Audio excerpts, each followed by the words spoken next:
Di kamar saya itu ada seperti angin dari atas itu. Angin itu dari atas. Jadi seperti atas ditiupkan ke bawah itu. Ditiupkan ke bawah keras banget. Oh, ada apa ini? Ya, padahal orang semedi kan khusus ya, tidak boleh terganggu. Tapi karena itu hal yang aneh, saya agak terganggu. Ada apa ya? Terus saya mulai semedi lagi. Dan itu angin tuh bertebaran di kamar saya itu keliling begitu. Saya berusaha menenangkan diri. Kemudian tidak lama itu ada petir. Ya, petir. Petir itu dari atas nyamber itu sampai saya ketakutan. Saya tutup telinga saya begini. Tutup telinga saya itu. Saya tenangkan gitu. Saya tenangkan, ada apa Tuhan? Kok ada keajaiban-keajaiban? Saya tenang. Setelah tenang itu saya terangkat naik ke atas sana. Tahu-tahu itu saya ketemu dengan Gusti Allah orang Kristen.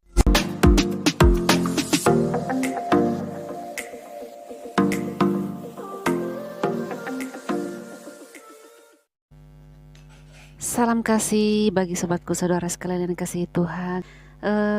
Semoga saudara sekalian senantiasa dilimpahkan kesehatan dari Tuhan kita Yesus Kristus. Kita akan kembali menyaksikan video yang sangat memberkati. Seperti apa dan bagaimana kesaksiannya, tentunya sangat menguatkan dan memberkati kita semua. Dan jika Bapak Ibu merasa terberkati, silakan di-share kepada teman-teman kita. Biarlah kemuliaan nama Tuhan saja kepada semua orang. Berikut kita akan saksikan bersama videonya. Salam, saya memperkenalkan, nama saya Dr. Andes Daud Rebo STH. Kemudian saya ingin bersaksi, ya, Tuhan itu sungguh luar biasa. Ya, awalnya saya itu tidak ingin untuk menjadi Kristen. Jadi latar belakang saya itu dari Muslim, ya. Jadi saya dari kecil dididik di Muslim, dan juga saudara saya, paman saya aslinya dari Ponorogo, ya. Ponorogo ini Kecamatan Sampung, Ponorogo, Moroto, itu daerah warok-warok. Di sana itu ilmu-ilmu. Jadi ini Islam tapi juga ilmu kejawen. Itu dari bapak saya, semua keluarga saya begitu. Bahkan ada yang jadi dukun. Ya, itu yang karena kami latar belakang di Ponorogo, khususnya di daerah Moroto itu. Ya. Puji Tuhan, Tuhan itu sungguh luar biasa memanggil saya. Saya enggak mengira kalau saya ini jadi Kristen. Dulu saya benci dengan kekristenan. Saya kelas 4 atau 5 SD, itu saya pernah, tetangga saya itu ada yang ibadah keluarga gitu, ucapan syukur, saya lempari, ya, sampai batunya itu masuk gendengnya, saya lempar gendengnya, pecah, batunya turun. Kemudian ada pendeta itu yang melayani itu karena dekat hutan, bawa anjing, ya, anjingnya 2. Kemudian anjing itu saya pelinteng, ya, saya pelinteng pakai ketepil seperti Daud itu. Ya, jadi seperti Daud itu. Kecil saya itu cari burung ya pakai itu, ya, karena enggak punya tembak waktu itu, ya. Sehingga saya pada waktu itu ada anjingnya pendeta itu, saya ketepil itu, ya, pelinteng naik dari ya. Akhirnya kena kepalanya sampai putar itu, ya, putar karena kesakitan, sampai orang-orang itu rame. Wah, siapa ya yang melempar anjing ini? Anjingnya ini apa? Terpelanting-pelanting itu, ya, karena pas kena kepala itu dekat mata itu kena batu. Wah, ini kecilan saya seperti itu. Kemudian saya itu tahun 1977 itu saya tamat dari SD. Ya, dari SD saya pengen sekolah ke kota waktu itu, ya. Lah, ayah saya itu meninggal saya masih usia 3 tahun. Waktu itu adik saya juga masih kecil, baru lahir. Ayah saya sudah meninggal. Ya, kemudian saya ingin sekolah. Ya, pada waktu itu ingat saya itu Menteri Pendidikan itu Daud Yusuf. Ya. Kemudian merubah tahun ajaran itu, dulu itu kan tahun ajaran Januari, diubah menjadi Juli. Ya, itu tahun 1977. Nah, waktu itu saya baru selesai tamat SD. Kemudian saya pengen sekolah ke kota. Kemudian ada temen gitu. Ayo kalau kamu ingin sekolah ke kota ikut aku. Nah, enggak taunya itu teman itu pernah tinggal di panti asuhan. Ternyata saya diajak ke sana tapi enggak ngomong kalau itu panti asuhan. Ya, ngomongnya ayo ikut nanti disekolahkan. Nah, ya, saya ikut aja pada waktu itu, ya. Itu panti asuhan namanya Panti Asuhan Pancaran Kasih. Tempatnya itu di Caruban Madiun. Ya, Caruban Madiun, ya. Kemudian saya ke sana. Tahun ajaran itu mundur, biasanya itu Januari, ya. Nah, biasanya Januari diundur Juli tahun ajaran barunya. Sehingga pada itu saya sekolah mendaftar mundur. Kemudian saya diambil anak angkat oleh Bapak Pendeta yang punya panti asuhan itu. Kemudian saya tinggal dengan beliau dalam rumahnya menjaga anak-anaknya. Dia punya anak 4, 3 laki-laki, yang 1 perempuan.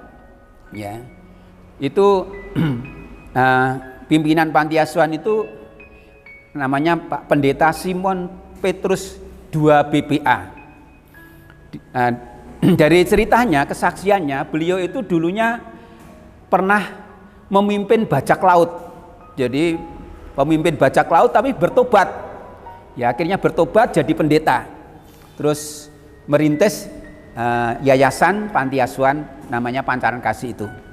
Saya di situ, saya diambil anak angkat, kemudian saya tinggal dengan beliau, ya.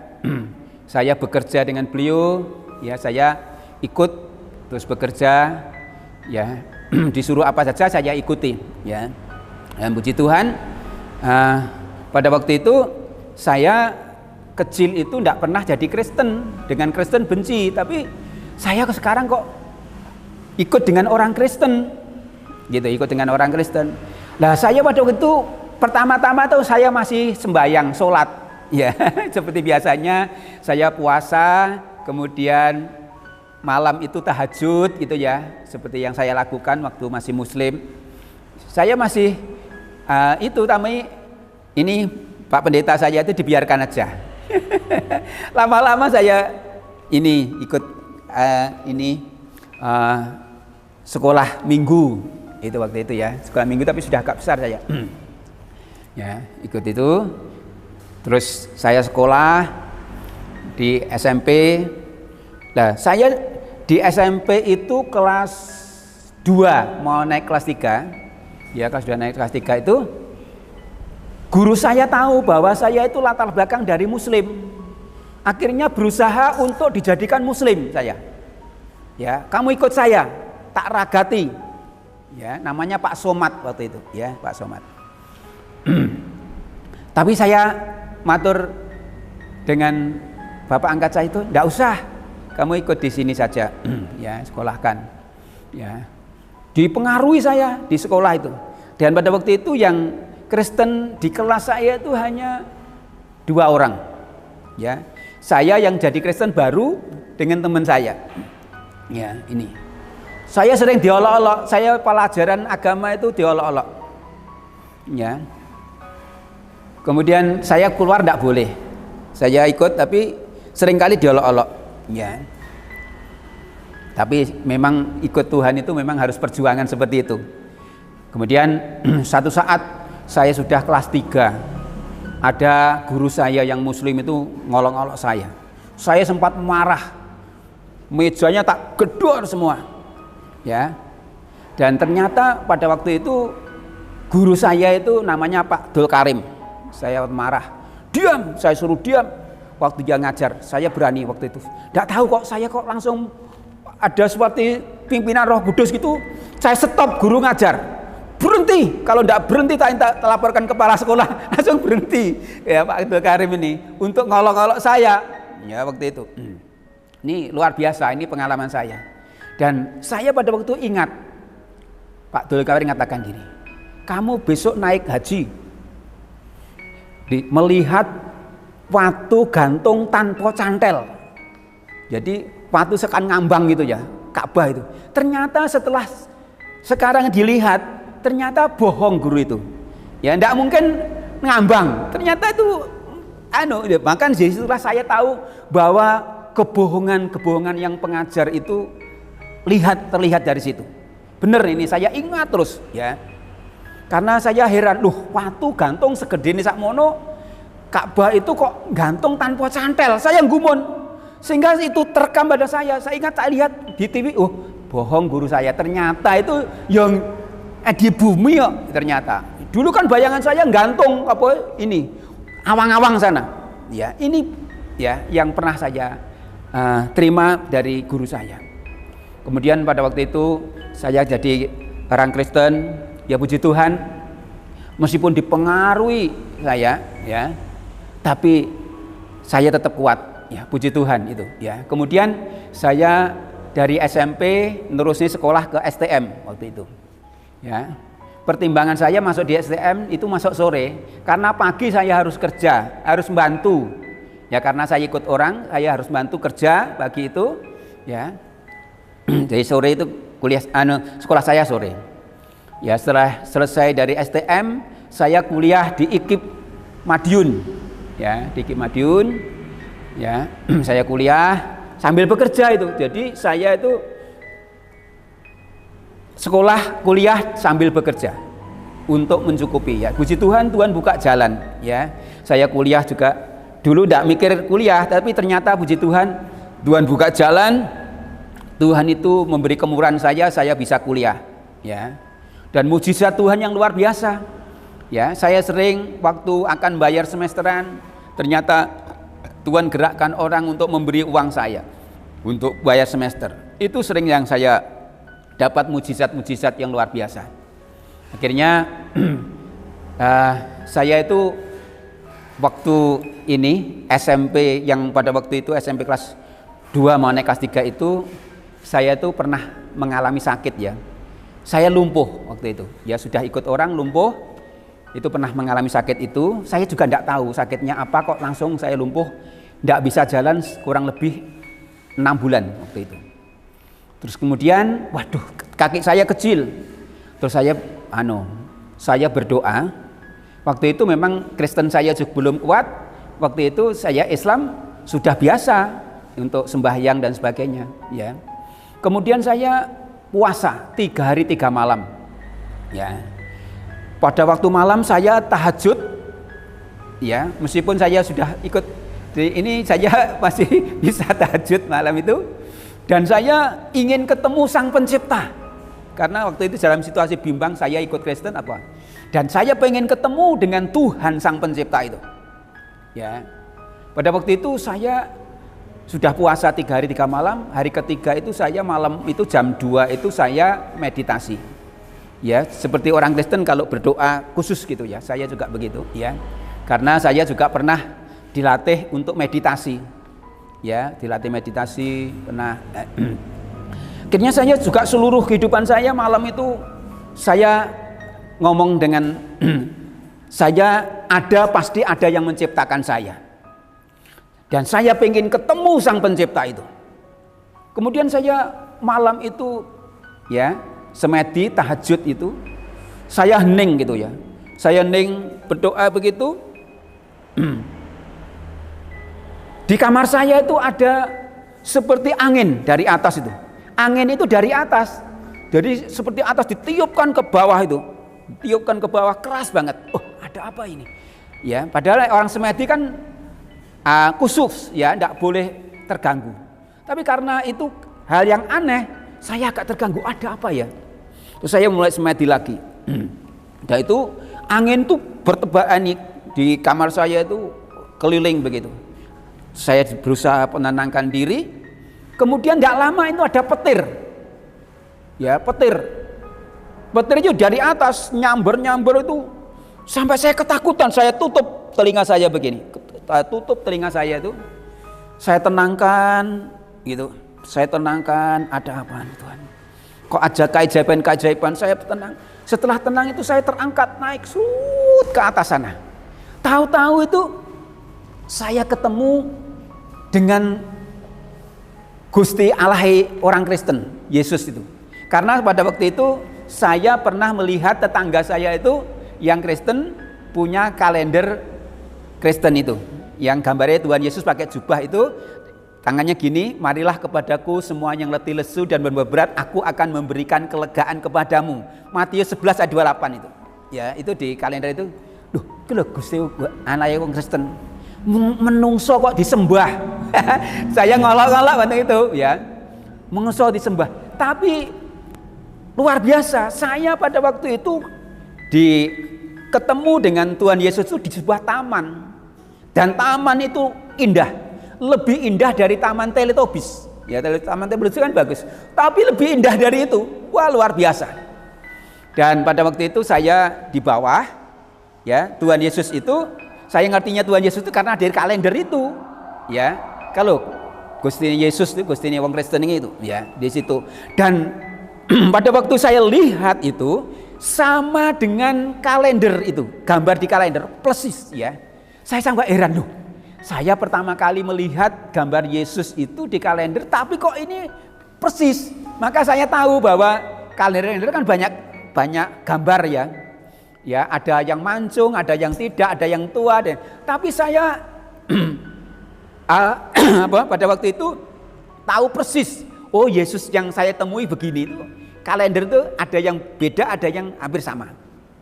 Ya, itu yang pengalaman saya. Dan Tuhan katakan, kamu akan kupakai. Ya, saya dipegang sini, saya di bawah, kamu akan kupakai menjadi alatku. Ya, tapi saya tidak ngerti apa yang menjadi dipakai itu. Dan pada waktu itu saya sakit kan, saya bilang, saya batin ya, tapi belum ngomong, aku sakit tuh. Tapi Tuhan katakan gini, kamu akan sembuh. Ya, saya tidak ngomong itu, tidak terucap keluar, tapi di batin itu sudah, Tuhan, kamu akan sembuh. Gitu loh. Wah, terus saya diajak ke sebuah tempat yang ngeri itu, kalau mungkin orang mengarahkan neraka. Itu seperti lautan begitu, ya. Jadi kayak kolam renang yang sangat luas. Itu di sana orang teriak-teriak dan itu agak gelap. Ya. Dan seperti ada uap begitu mendidih airnya itu. Tapi tidak lihat apinya, tapi pendidihannya itu ada, ya, saya lihat. Dan Tuhan katakan, lihat mereka seperti itu, menderita. Ya. Terus saya mau lihat itu rasanya tidak sampai hati, ya. Karena penderitaan orang berteriak-teriak luar biasa itu. Ya. Kemudian saya diajak ke sebuah ruangan yang sangat luas dan semua orang berpakaian putih. Ya, mungkin itu gambaran surga. Kalau di kitab Wahyu kan memang surga itu orang-orang berpakaian putih kan ada di situ, ya. Saya seperti itu.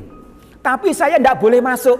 Saya hanya dilihat di depan pintu dan tangan saya dipegang oleh Tuhan Yesus itu, ya. Lihat mereka memuliakan aku. Orang itu dari depan sampai belakang itu semua berpakaian putih. Ada yang duduk, ada yang berdiri. Yang berdiri itu mungkin melayani, ya. Ya, jadi seperti melayani begitu, ya. Ada yang duduk, semua berpakaian putih. Nah, saya akan masuk, tidak boleh sama Tuhan Yesus. Jangan, ya, kamu lihat aja. Dan di sana tuh ada musik, ada pujian yang sangat luar biasa yang saya dengar itu. Saya pengen masuk tapi tidak boleh. Ya, dan itu saya diajak lagi ke di situ di depan pintu gitu. Tuhan katakan gini, kamu akan kupakai. Ya, jadi Tuhan itu bicara dengan saya 3 kali. Pertama tadi di taman tadi, kedua di ini ruangan yang di depan, ruangan depan pintu itu, di ruangan di situ orang seberapa putih pakaiannya. Tuhan katakan kamu akan kupakai. Itu yang kedua. Kemudian pada waktu itu saya diajak lagi ke taman itu, ya, itu saya diajak ke taman itu. Kemudian Tuhan katakan, sekarang kamu turun, kamu akan kupakai, ya, menjadi alatku. Aku tidak ngerti apa yang dimaksud dengan dipakai Tuhan menjadi alat Tuhan, ya, itu ya, yang saya alami. Saya tidak ingin menjadi orang Kristen, tidak punya cita-cita, apalagi jadi pendeta. Itu bukan cita-cita saya, ya. Saya dulu ditawari sama bapak angkat saya itu, kamu sudah ditemui Tuhan Yesus, kamu sekolah teologi ya? Enggak, Pak, ya. Saya pengen sekolah umum aja, pengen jadi guru, ya, kata gitu. Jadi saya sekolah di IKIP. Tapi saya sering mendengar suara Tuhan, ya. Saya sering mendengar suara Tuhan. Saya dengar, kadang saya lihat seperti TV begitu ya. Saya lihat ini, itu yang Tuhan sering nyatakan kepada saya. Ya. Pada waktu itu Tuhan itu sungguh luar biasa. Ya. Waktu saya sudah kuliah di Madiun itu, ya. Waktu Tuhan katakan, saya sudah semester 8 ya itu, sudah hampir selesai. Tuhan katakan, kamu harus melayani aku. Saya bingung pada waktu itu. Ya, saya cita-cita jadi pendeta. Tapi saya karena sering suara itu kepada saya bilang gini, Tuhan, saya ingin mujizat Tuhan terjadi dalam hidup saya. Akhirnya Tuhan mengujo dengan mujizat. Ya, saya pada waktu itu doakan orang-orang gila di jalan. Pada zaman nalo loto ya. Jadi edan nomor orang-orang. Tak doa nih orang gila di jalan itu langsung sembuh. Saya bingung. Loh, terus kemana ya orang sudah sembuh? Ya, pernah tak mandikan, tak pakai pakaian, tapi ditampung di mana? Aku bingung. Takkan suruh pulang. Ya. Jadi beberapa orang saya tangani, yang cedak rumahnya saya serahkan kepada keluarga. Ya. Itu saya cinta mula-mula saya Tuhan menyatakan kepada saya dengan mujizat itu. Sehingga saya pada waktu itu golek orang edan-edan di jalan. Padahal dulu saya takut dengan orang gila. Saya tidak takut, ya. Jadi orang gila itu langsung tak doakan, tak mandikan yang laki-laki, tapi perempuan saya tidak karena perempuan harus ada teman yang perempuan. Saya sering menangani laki-laki, ya, tak mandikan, tak cukur, ya, ini, ya. Jadi itu yang pernah saya alami. Tuhan itu sungguh luar biasa, ya, menyatakan saya minta mujizat ya diujau dengan mujizat. Ya. Pernah satu saat itu saya makan tidak punya lauk. Tuhan, aku pengen lauk. Tahu-tahu di dapur saya itu ada lauk, siapa yang bawa tidak ngerti. Ini yang ini Tuhan nyatakan luar biasa. Ini dari mana saya tidak ngerti, tapi itu ada. Sudah tak makan aja. Ini berkat Tuhan. Ya. Sampai Tuhan menyatakan dengan banyak cara, ya. Untuk saya supaya pengen bisa jadi hamba Tuhan. Saya dulu juga sudah ngajar di SMK Katolik di Caruban, di Madiun, ya, ngajar di SMK Katolik. Itu. Kemudian sambil melayani saya juga sudah, ya. Kemudian saya pernah sekolah juga di sekolah di SETAS, sekolah Alkitab, sekolah tinggi Alkitab Surabaya.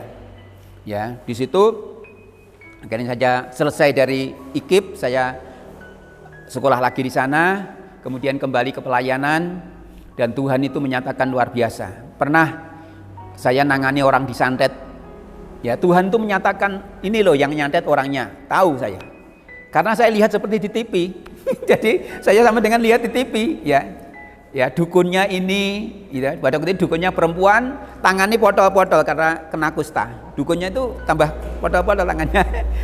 Wah, gini, tak cek, bener ternyata. Ya, dukun itu, ya. Itu yang pernah saya alami seperti itu. Kemudian saya doakan banyak orang, ya. Pernah ada orang gila sudah dipasung di daerah perbatasan Ngawi dengan Caruban. Namanya Dilan. Saya suruh lepas, langsung dilepas sembuh. Sampai orang-orang bingung, loh Pak, nanti gimana Dilan ngamuk, gak warit?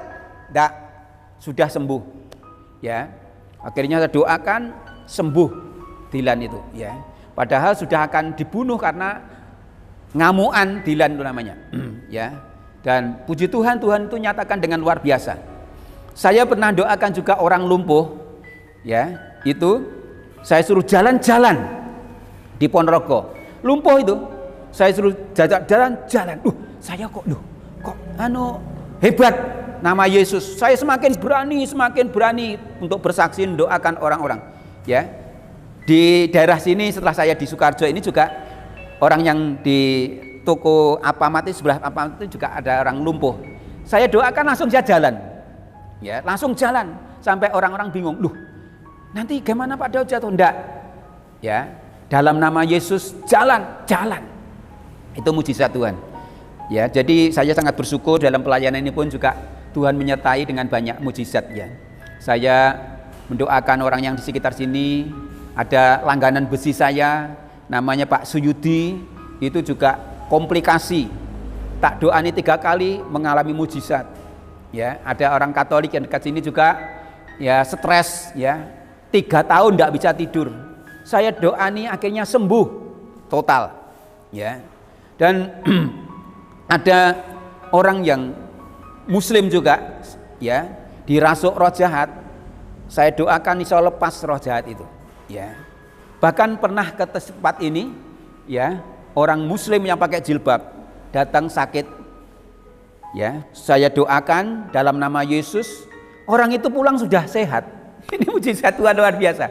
Ya, di sini yang dekat di Polres sini kan ada pegawai namanya Pak Bu Tri Supatmi.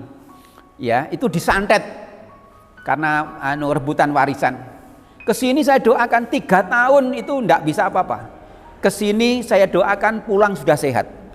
Luar biasa ya. Itu mujizat-mujizat Tuhan yang sungguh luar biasa menyertai dalam pelayanan kami. Terlebih saya sangat bersyukur dalam dulu gereja ini kecil, sekarang ya puji Tuhan sudah lantai 3. Dulu kecil gereja ini ya, pada waktu awal saya datang ini di sini dulu mertua yang melayani kecil, sekarang puji Tuhan ini sudah bisa membangun 3 lantai ya, lantai 1 2 untuk gereja, lantai 3 itu untuk menara doa rencana ya. Puji Tuhan, Tuhan menyatakan dengan mujizat. Pembangunan ini juga waktu itu Tuhan katakan kamu bangun ya, loh tidak punya uang ya, dan pada waktu itu nabung selama 6 tahun itu ya, terkumpul dana itu hanya 55 juta ya. Akhirnya Tuhan suruh mulai, tak mulai saja seperti orang gila. Jemaat-jemaat ada bingung, Pak Daud mau bangun ini duit segitu gimana? Nggih, pondasinya kurang ya, pondasinya berapa? Pondasi sudah habis ya. Tapi saya percaya Tuhan akan menyatakan dengan luar biasa. Akhirnya pembangunan ini puji Tuhan ya bisa seperti ini, meskipun ini boleh dikatakan tinggal 50% dah untuk selesainya. Ya puji Tuhan ya, ini pembangunan ini lebih dari 1 M ya. Ya kira-kira 1/4 sampai jadi. Ya, ini karena mujizat pertolongan Tuhan. Ini sungguh luar biasa. Itulah kesaksian saya. Mungkin ada hal yang terselip, sebenarnya sangat banyak kalau kita saksikan mujizat Tuhan itu sungguh luar biasa ya. Jemaat-jemaat juga merasakan sungguh luar biasa ya. Pada waktu saya awal untuk membangun ini, ada jemaat yang mungkin takut atau bagaimana, rasa bantu pergi. Sekarang sudah kembali lagi ya. Puji Tuhan ya, sungguh luar biasa. Saya bilang sama Tuhan, Tuhan kandangi ini sudah dibesarkan. Tuhan domba-domba itu kirim lagi ya. Dan sekarang domba-domba ini sudah kembali ke kami. Bahkan bawa bandangan konco yang lain ya, sehingga akan menambah jumlah itu ya. Ya puji Tuhan, itu sungguh luar biasa. Kami bersyukur dalam pelayanan ini, memang suka duka dalam pelayanan itu luar biasa. Tapi Tuhan itu sungguh ajaib ya. Dalam saya mengurus perizinan dulu sangat sulit, itu mertua saya Bapak Pendeta Suripto merintis sangat sulit. Ya, izin tidak boleh ya. Tapi saya ngurus 2 bulan tidak ada, sudah bisa selesai. Ya, ini karena Tuhan. Bahkan Pak Bupati Sukoharjo ini bisa meresmikan gereja ini. Ya, tanggal 21 November 2000 itu diresmikan ya. Puji Tuhan, sungguh luar biasa. Bahkan kami sangat bersyukur Pak Bupati juga sudah membantu pembangunan ini ya. Pembangunan tahap pertama itu dibantu 125 juta, kemudian dibantu lagi 25 juta, terus ini dibantu lagi 20 juta. Jadi sungguh luar biasa. Hingga Kami juga bersyukur para sponsor, donatur yang membantu kami, sebab kalau kami dari jemaat tidak mungkin itu, ya. Ya, tapi bersyukurlah jemaat itu juga bisa ambil bagian. Ya, saya bilang, saya khotbah pada waktu awal bangun itu 5 roti 2 ikan. Ya, itu akan mengenyangkan banyak orang. Sekarang juga uang ini terbatas, tapi akan selesai pembangunan ini. Ternyata terbukti, ya. Kuasa mujizat Tuhan itu sungguh luar biasa, ya. Mujizat Tuhan sungguh hebat dan dahsyat, ya. Saya percaya Tuhan senantiasa akan memberkati dalam kehidupan kita. Untuk itu saya pesan kepada saudara-saudara yang mendengarkan kesaksian saya, jadi kepercayaan atau iman itu jangan dipengaruhi orang lain, tetapi harus punya pengalaman sendiri dengan Tuhan, ya, seperti saya pernah mengalami itu, ya, sehingga tidak akan goyah kalau dipengaruhi orang lain. Pengalaman sendiri dengan Tuhan Tuhan itu bisa ditemui ternyata. Seperti saya ingin ketemu, ternyata bisa ditemui juga, gitu ya. Ini jadi Tuhan itu bisa ditemui asalkan, ya, dalam firman Tuhan katakan orang yang suci akan melihat Allah. Tapi hati ini tidak suci tidak bisa. Suci tulus itu akan melihat Allah, seperti Musa bisa berhadapan muka dengan muka, gitu ya. Jadi itulah pesan saya kepada pendengar yang setia. Puji Tuhan, kiranya kesaksian ini menjadi berkat. Ya, jangan kita beragama dicekoi oleh orang lain, boh bener boh salah penting panganan. Itu tidak bisa. Kita harus punya pengalaman dengan Tuhan, mujizat dengan Tuhan dalam hidup ini, ya. Karena surga dan neraka itu bukan orang lain yang menentukan, kita sendiri. Dan setelah saya dari Kristen, keselamatan hanya di dalam Yesus Kristus kok. Bahkan kita yang berdosa, Yesus rela mati untuk menebus dosa kita. Itulah kasih Allah. Kalau Tuhan ngasihkan kasih Allah nyata di dalam Yesus Kristus. Kalau di luar Yesus saya belum bisa melihat nyata kasihnya.